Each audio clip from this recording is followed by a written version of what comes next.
It was February 17th, 2003. The security manager of the Diamond Center went down into the basement for his usual security check. At the end of the corridor, protected by a heavy steel door, was the vault, where diamonds and jewels worth hundreds of millions of dollars were kept. At first glance, everything seemed normal, until he noticed that the door was slightly open. When he opened it completely, he was confronted with a surreal scene. The safe deposit boxes had been broken into, and the diamonds were gone. Someone had managed to pull off the biggest diamond heist in history. No alarms had been triggered, and no one could figure out how the thieves had gotten inside. But how did they manage to pull it off?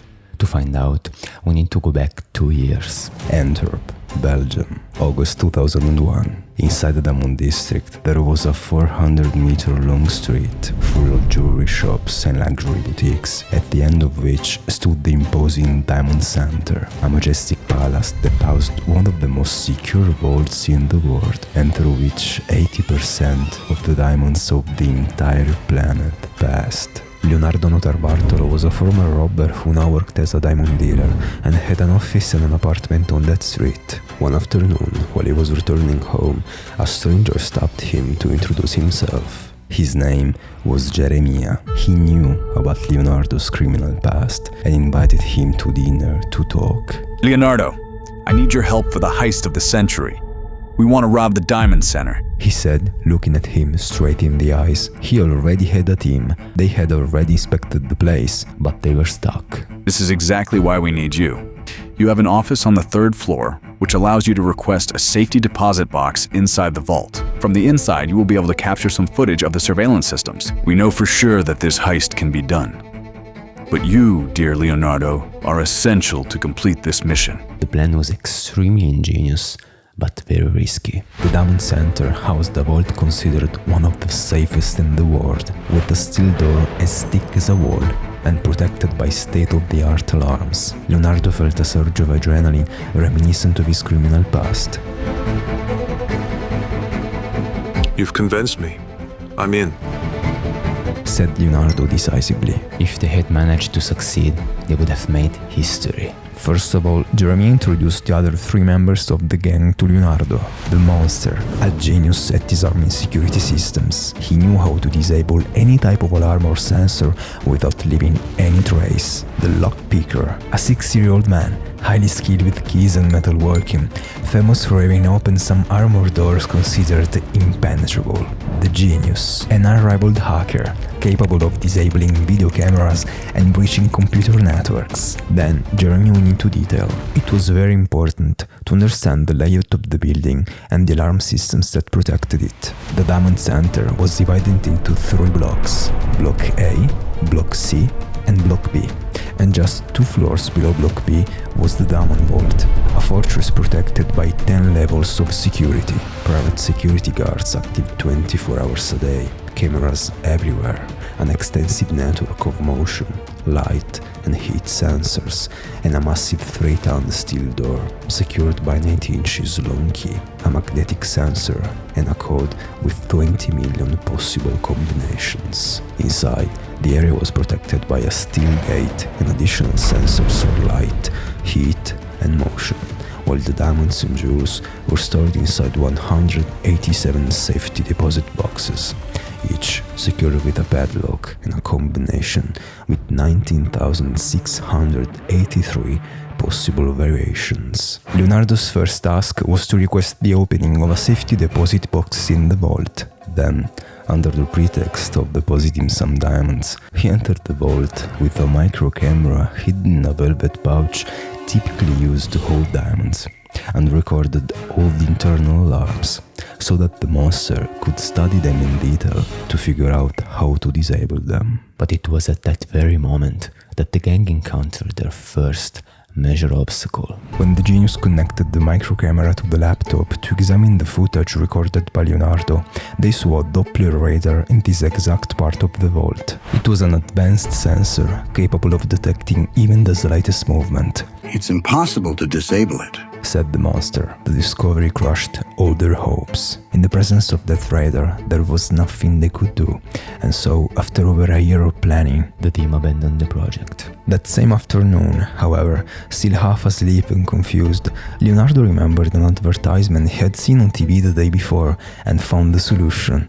Hairspray. If he had managed to spray it on the Doppler radar, it would have created a thin and invisible polymer film that would have blocked the detection of movement. He quickly brought the hairspray to the others and explained his idea to everyone. The group's enthusiasm was reignited, and Jeremiah resumed control of the project. The gang was ready to start again. Jeremiah rented an abandoned industrial warehouse located 30 minutes away from Antwerp and built a full-scale drywall replica of the entire vault, based on the footage provided by Leonardo.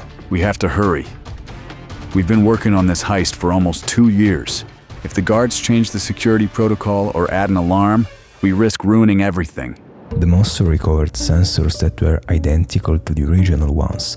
The lockpicker designed ingenious tools to open doors and safety deposit boxes, and the genius recreated the surveillance software. For months, they practiced how to move in complete darkness to avoid triggering the light sensors. When they finally felt ready, they set the date for the heist, the night between February 15th and 16th, 2003. But first, they had to complete 2 essential tasks.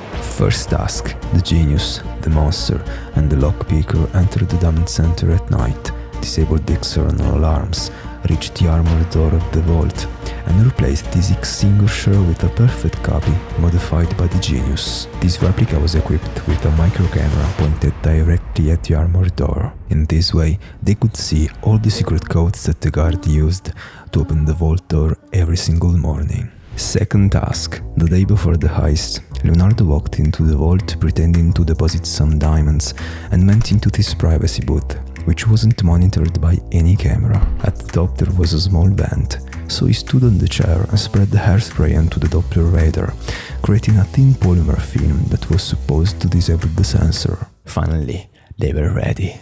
February 15th, 2003, 9:28 p.m. After 2 long years of preparation, the moment they all had been waiting for had finally come. Jeremy distracted the night guard of the Diamond Center by luring him into Red Light Club, while Leonardo, the monster, the genius and the lockpicker went through an abandoned building and emerged under the real balcony of the Diamond Center. Using a folding ladder, the genius and the monster climbed up to disable the window alarm system and allow the rest of the group to enter. They were now officially inside the Diamond Center. They went down the stairs and arrived in front of a locked fire door.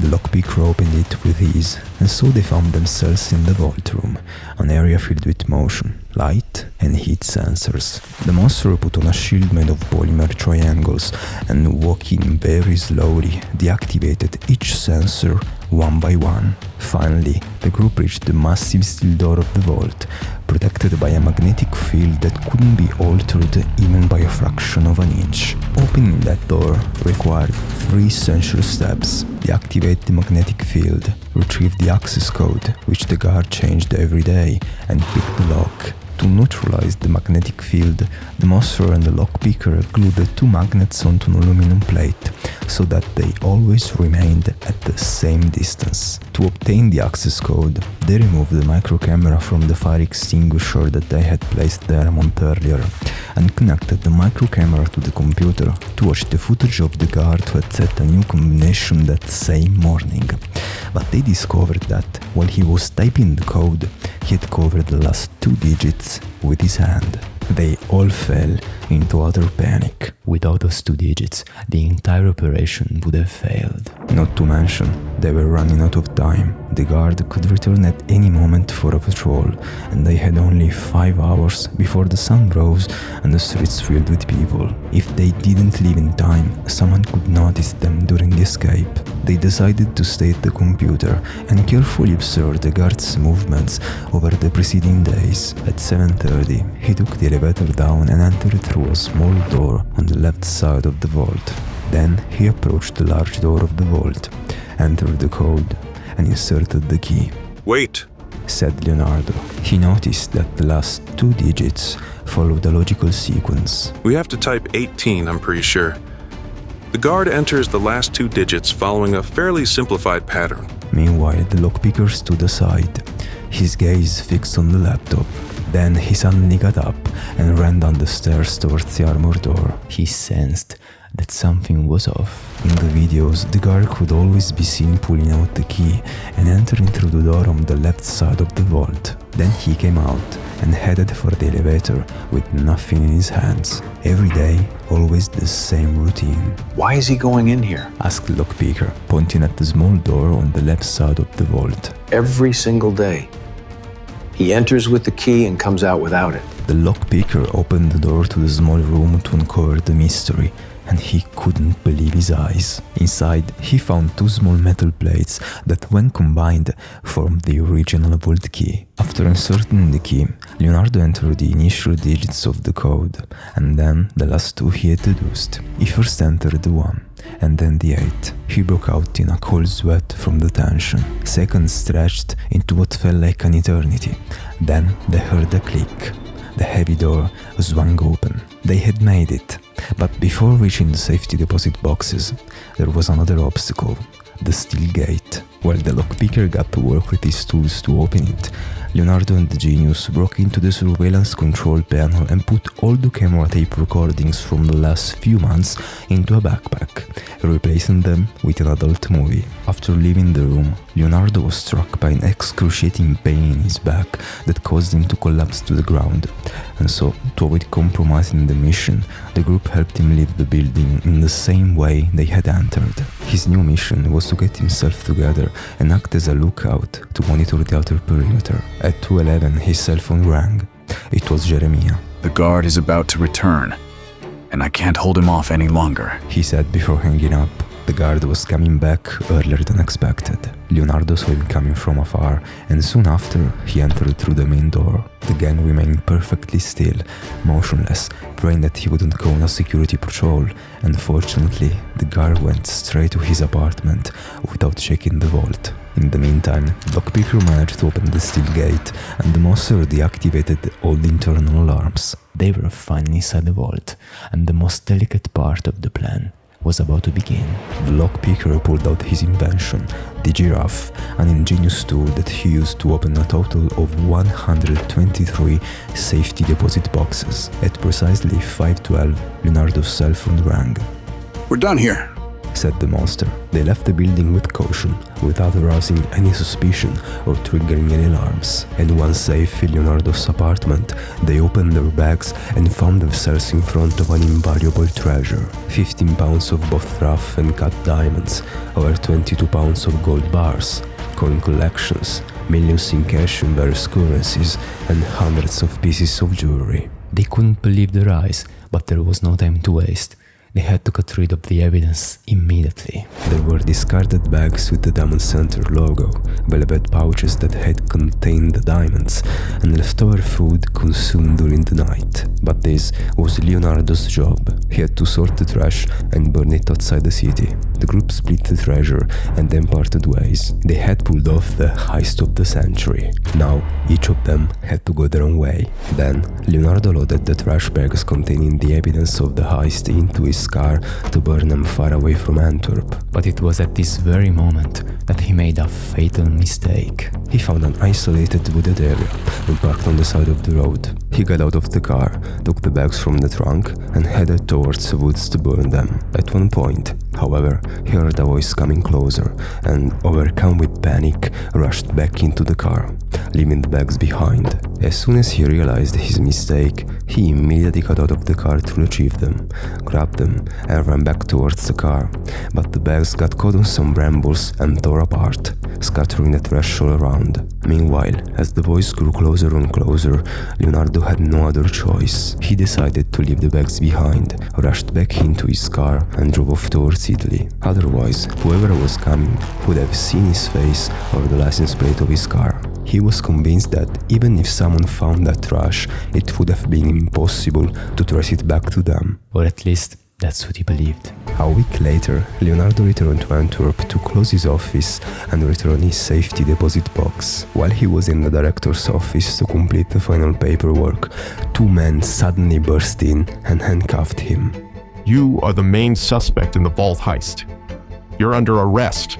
Leonardo couldn't believe it. How on earth they managed to catch him? During the trial, it was revealed that the owner of the wooded area had found the trash bags left behind by Leonardo and had called the police. The agents recovered the bags with the Diamond Center logo, various documents addressed to Leonardo's company, leftovers of a salami sandwich containing his DNA, an invoice for the purchase of a surveillance system, and even a receipt from a store where the monster had been caught on camera. The heist had been perfectly executed in every detail, except for one foolish mistake. When Leonardo returned home after the heist, it was his responsibility to sort through the trash. The goal was to isolate the Diamond Center's trash in one single bag. However, while he was taking a shower, the other members of the gang mixed the heist trash with the normal trash, the sandwich leftovers, the receipts, and the documents registered to Leonardo's company. That mosaic of clues led the authorities to him, and later on to the other members of the gang.